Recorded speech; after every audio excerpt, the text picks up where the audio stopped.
위장 점막만 봐도 어떤 식사를 했는지 알 수 있다고 합니다. 위장 상피는 5일 만에 바뀐다. 이 원리입니다.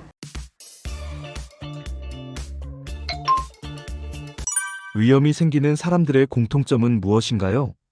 위염이 생기는 원인들은 상당히 많죠. 이제 나쁜 식사를 계속 하다 보면 위 점막이 점점 이제 손상이 되는 거죠. 위를 굉장히 많이 관찰한 이제 일본의 명의인 시냐 히로미에 의하면 위장 점막만 봐도 어떤 식사를 했는지 알 수 있다고 합니다. 위장 점막은 위 점막은 상당히 매끄럽고 또 아주 선홍색, 붉은 빛을 띠는 상태가 가장 좋은데 뭔가 울퉁불퉁하게 된 상태, 그리고 딱딱하게 굳어진 상태, 점막에 변형이 일어나는 것들을 많이 관찰하게 된다 그래요. 그래서 공통적으로 이런 분들의 식사법을 물어보면 공통적으로 우유 많이 먹고 동물성 단백질을 너무 많이 섭취했을 때, 탄닌이 많이 들어있는 녹차를 많이 마신 분들의 경우 점막이 울퉁불퉁하게 변한 것들을 관찰할 수 있다고 합니다. 잘못된 식사로 인해서 이제 위 점막이 손상이 되는 경우가 굉장히 많죠. 이렇게 위축성 위염으로 해서 위 점막이 딱딱하게 이제 굳어가는 그런 상태의 진단을 받은 분이 계셨습니다. 이 부분 이제 상담해드린 뒤에 아침 식사 한 끼만 바꿨거든요. 아침에 사과를 1개에서 2개 정도 매일 꾸준히 드셨다고 합니다. 1년 뒤에 진단을 다시 해보니까 위축성 위염이 사라지고 헬리코박터도 사라진 이제 건강한 위가 되셨다고 합니다. 이분 이제 50대 초반인데 50대에도 세포 분열은 계속 일어나기 때문에 다시 회복될 수가 있습니다. 잘못된 식사를 하는 경우에 위험이 많이 생길 수가 있고요. 또 두 번째로는 신경성으로 위험이 많이 생깁니다. 우리 몸은 자율신경이라는 게 있잖아요. 자율신경은 교감신경과 부교감신경이 있는데 이 자율신경 지배 법칙에 의해서 모든 소화기관이 이 신경으로 다 연결이 되어 있습니다. 긴장을 하면 이제 체하거나 또는 화장실에 가거나 이런 현상이 일어나는 이유가 바로 이 소화기관이 신경의 지배를 다 받고 있기 때문입니다. 자율신경의 어떤 균형이 계속 깨어지는 상태, 자율신경 실조라고 하죠. 교감과 부교감신경이 자율적으로 잘 조절이 안 될 때 이제 위염으로 계속 커져가는 경우도 있습니다. 위염은 크게 이제 급성으로 오기도 하고 이제 만성으로 오기도 하는데 각각 좀 증상은 다릅니다. 이제 급성 위염으로는 명치에 갑작스러운 통증이 있다거나 구토감이 있다거나 이제 부역질이 나는 경우들이 있죠. 급성 위염은 나쁜 음식을 먹었거나 갑작스러운 어떤 충격적인 일들에 의해서 생길 수 있기 때문에 즉시 잘 해결을 하면 괜찮습니다. 그런데 만성적으로 위염이 이제 진행될 때 반드시 좀 시간을 가지고 충분히 건강 관리할 필요가 있습니다. 만성 위염적인 증상은 이제 상복부, 위 상복부 통증이 있다거나 계속 장기적으로 복부 팽만감이 있다거나 음식을 조금만 먹어도 조기 포만감이 생기고 또 구토 증상이 일어나는 증상으로 나타납니다. 그래서 뭔가 좀 위가 불편한 증상들이 시작됐다 그럴 경우에는 반드시 식사 조절을 잘 하셔서 식사로 위염을 해결하시고 또 스트레스도 당연히 관리해야 되겠습니다. 우리 몸에 신경지배를 받고 있기 때문에 만성 스트레스가 있는 분들은 반드시 좀 잘 해결을 하시면 좋겠습니다. 위염을 해결하는 식사법이 있나요? 위염을 해결하는 식사로는 첫 번째로는 아주 단순한 식사를 꼭 추천을 드립니다. 위염 있는 분들 중에 제가 많은 분들이 상담을 하면서 위염이 있어서 내가 소화가 잘 안 되니 영양소가 잘 흡수가 안 되는 것 같다. 정말 잘 먹어야 된다 해서 한 번에 막 거의 10가지씩 식사를 하시는 분이 계셨어요. 과일도 드시고 채소도 드시고 뭐 어떤 견과류도 드시고 씨앗류도 드시고 뭐 고기도 드시고 생선도 드시고 하시면서 내가 흡수가 안 되니까 잘 먹어야 되지 않겠냐 해서 막 10가지 이상 동시에 막 드시는 분이 계셨는데 제가 늘 질문을 드립니다. 소화 잘 되세요? 하면 소화가 안 돼요. 근데 난 먹어야 돼요. 영양이 부족해요. 이렇게 말씀하시거든요. 자, 소화가 되는 것이 음식을 늘리는 것보다 더 중요합니다. 한 가지 음식만 드신다 하더라도 소화를 시켜야 그 음식의 영양소가 흡수가 되거든요. 단 한 가지만 드시라고 말씀을 드려요. 진짜 위가 안 좋은 분들은 과일 한 종류, 고구마 한 종류, 또 오늘 식사도 소화가 잘 되는 형태의 이제 밥과 반찬 한두 종류 이런 정도로 정말 단순하게 드셔야 됩니다. 소화도 안 되는데 위가 움직이지 않고 점막이 약하고 소화 효소도 잘 안 나오는데 다양하게 드신다? 더 악화된다고 볼 수 있습니다. 그래서 때로는 소화가 잘 되는 경우라면 바나나 식사를 하셔도 되고 고구마 식사를 하셔도 되고 위산에 문제가 없다면 사과 한 종류만 식사를 하셔도 됩니다. 근데 이 사과나 어떤 채소들도 불편하다. 그럴 경우에는 이제 쌀밥으로 잡곡으로 쌀밥과 함께 한두 종류 채소 반찬, 잘 또 익힌 채소 반찬 정도로 아주 단순하게 정말 꼭꼭 씹어서 식사를 하셔야 됩니다. 위염의 경우도 양배추즙 많이 드시는 분들 계시잖아요. 네, 양배추가 위에 좋은 것은 맞습니다. 실제 이제 양배추에 비타민 U라고 해서 U는 실제 있는 비타민은 아니고요. 얼서, 궤양이라는 것의 U, 약자를 따온 별명입니다. 실제로는 이제 MMSC라는 성분이고요. 이 성분이 위궤양 치료에 효과적이었다라는 연구 결과들이 있어서 양배추즙 이런 것들을 활용해서 위염의 치료가 되기도 합니다.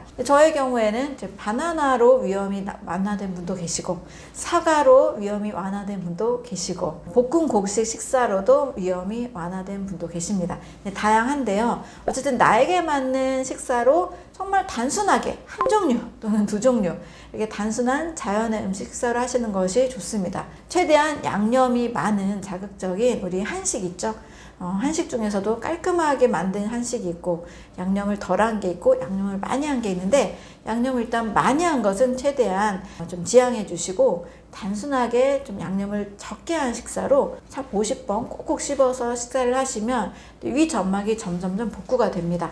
제가 위염이 나올 수 있다는 것에 희망을 드리는 근거는 위장 상피는 5일 만에 바뀐다. 이 원리입니다.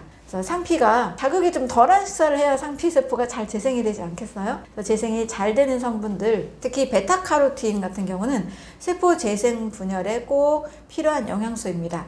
또 아연도 이 세포의 성장 분열에 꼭 중요한 영양소죠. 그래서 베타카로틴과 아연이 이제 풍부한 음식들을 선택한다라면 위 점막이 빠르게 재생 복구될 수 있습니다. 제가 이제 베타카로틴 많이 들어있는 이제 음식으로 노란색 음식 드세요라고 말씀드리거든요. 그래서 바나나, 또 단호박, 또 노란색 음식 성분들을 선택하신다면 위 점막 세포가 좀 건강하고 빠르게 재생될 수가 있습니다. 위염을 방치했다간 어떤 일이 일어나게 되나요? 네, 위염을 초기에 잡는 것은 매우 중요한데요. 위염을 방치할 경우에는 계속 이 병이 진화가 되면서 이제 위암까지도 연결될 수가 있습니다. 위 점막이 매끈해야 되고 또 선홍색의 부드러운 이제 조직 형태로 관찰이 돼야 된다라고 말씀을 드렸는데요. 일단 위염이 조금 더 진행이 되면 이제 위축성 위염으로 진행이 됩니다. 만성적으로 이제 위염이 진행이 된 상태고요. 도톰했던 점막이 이제 얇아진 상태가 됩니다. 이 점막에서 위산이 분비가 돼야 되거든요. 점막이 얇아지니까 이제 위산이 잘 나오지 않죠. 그래서 위축성 위염 상태에서는 이제 소화가 점점 잘 안 되기 시작하는 상태로 바뀝니다. 그래서 위축성 위염 상태에서는 반드시 여기서 또 어떻게든 염증을 해결해야 되겠다라는 방향으로 꼭 식사를 설계하시는 것이 좋습니다. 그런데 이것을 계속 또 놔두면 점막이 점점점 더 얇아집니다. 더 얇아진 상태가 장상피 화생입니다. 위 점막이 장의 상피화 된다라는 뜻이에요. 장의 상피는 원래 얇습니다. 위 점막은 도톰하다 그랬잖아요. 점점 얇아지니 장의 상피처럼 변했다라고 해서 장상피 화생입니다. 장상피 화생은 이제 위염이 위축성 위염으로 가서 더 심해진 상태죠. 이렇게 되면 더 소화가 안 됩니다. 위산 분비가 더 안 되니까요.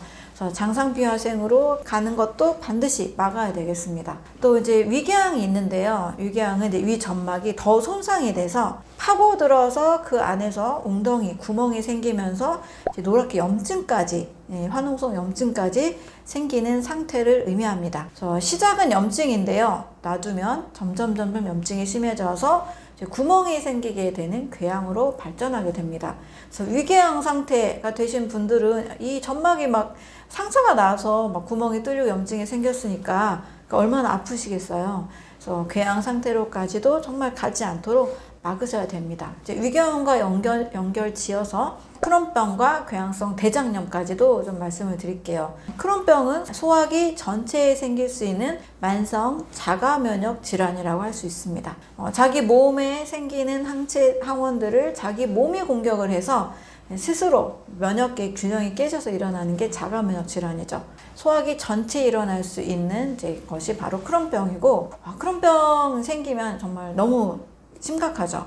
복통도 심하고 배를 막 쥐어 짜는 듯한 그런 통증이 있고, 또 갑작스럽게 이제 설사를 하기도 합니다. 또 이제 점점 이제 심해지면 그 장 이외의 증상으로 관절염이나 이제 포도막염으로도 발전할 수가 있게 되는 거죠. 궤양성 대장염은 대장에 일어나는 이제 염증성 장질환이라고 할 수가 있습니다. 어쨌든 염증이 심해져서 생기는 것이 이제 유축성염, 장상비화생, 위궤양과 또 여러 궤양성 장질환이라고 볼 수가 있습니다. 그래서 이게 점막 수준에서 일어나는 질병이니까요. 저는 점막 건강을 챙기세요. 이것을 꼭 말씀을 드립니다. 자, 그런데 이렇게 장상비화생까지 간 이제 위 점막이 또 염증이 더 심해지고 또 문제가 되면 이제 위암으로도 생길 수 있는 거죠. 위 점막에 생기는 질환이잖아요. 그래서 시작은 염증이라는 것. 이것을 꼭 이해하시고 염증부터 잡아야 되겠다 하면 이제 암으로 크게 발전하지 않죠. 또 이제 소화가 안 되고 속이 좀 불편하다. 그냥 단순한 증상이 아니고요. 큰 질병이 갈 수 있는 초기 증상이니까요. 반드시 꼭 건강한 상태로 되돌리려는 노력을 하시는 게 좋습니다. 약으로 그냥 좀 대충 소화불량 생기거나 좀 염증 좀 속쓰리거나 약으로 좀 잠깐씩 누르는 경우들이 있는데 잠깐씩은 괜찮아요. 뭐 너무 불편하면 약의 도움을 받아도 됩니다. 그런데 근본적으로 이 점막 세포들이 튼튼할 수 있게 어떻게든 식사법을 통해서 또 너무 이제 신경 쓰는 일이 있다면 이제 나의 이제 스트레스 조절을 통해서 관리를 통해서도 반드시 염증을 되돌리려는 노력을 꼭 하시면 좋겠습니다.